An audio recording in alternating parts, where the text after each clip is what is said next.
আসানসোল লোকসভা নির্বাচনকে কেন্দ্র করে বারাবণী পঞ্চায়েতের অন্তর্গত মদনমোহনপুর গ্রামে এতদিন বিজেপি প্রার্থী ঘোষণা না হওয়ার ফলে তারা দেওয়াল লেখন বন্ধ রেখেছিলেন। কিন্তু কাল প্রার্থী ঘোষণা হওয়ার পরই বিজেপির দেওয়াল লেখা শুরু হয়েছে। এ বিষয়ে আমরা কথা বলেছিলাম বিজেপি কর্মী সুজিত মণ্ডলের সঙ্গে। আমরা বারাবণী বিধানসভার বারাবণী মণ্ডল ওয়ানের পক্ষ থেকে আজকে মদনমোহনপুর গ্রামে 218 নম্বর বুথে আমরা আমাদের যে প্রার্থী যিনি দাঁড়িয়েছেন আমাদের মাননীয় সুরেন্দর সিং আলুওয়ালিজি তার সমর্থনে আমরা আজকে দেওয়াল লিখন করছি।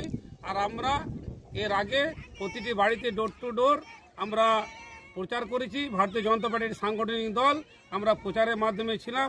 আমরা প্রতিটি বাড়ি বাড়ি গিয়ে আমাদের যে লাভার্থী সম্পর্ক অভিযান, আমরা গ্রাম চলো অভিযান, বুথ সশক্তিকরণ এবং বিভিন্ন কার্যক্রমের মাধ্যমে আমরা মানুষের সঙ্গে যোগাযোগ রেখেছি।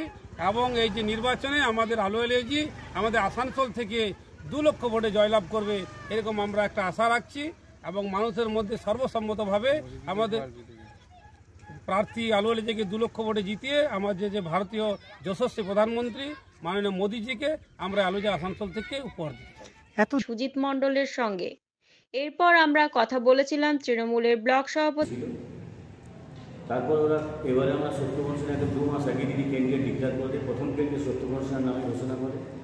তারপরে ওরা পবন সিংয়ের নাম ঘোষণা করেছিল। তারপরে অনেক পবন সিং বলেছেন আমি আসানসোলে দাঁড়াবো না। তারপর অনেক দ্বিধাদ্বন্দ্বের পর ওরা কালকে আলুওয়ালিজির নাম ঘোষণা করেছেন যিনি দার্জিলিং এমপি ছিলেন। তারপরে দুর্গাপুর বর্তমানে এটা এমপি ছিলেন।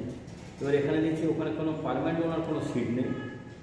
একবার দাঁড়ালে উনি তো যায় না কোথাও, উনি খালি জিতে কোনো ডেভেলপমেন্টও করে না, মানুষের সঙ্গে যোগাযোগ নেই। কিন্তু আপনারা দেখেছেন 2 বছর যাবো সত্যি বলছেন আসানসোলে মাসে প্রায় 7-8 দিন থাকি এবং ডেভেলপমেন্ট প্রায় 13 কোটি টাকা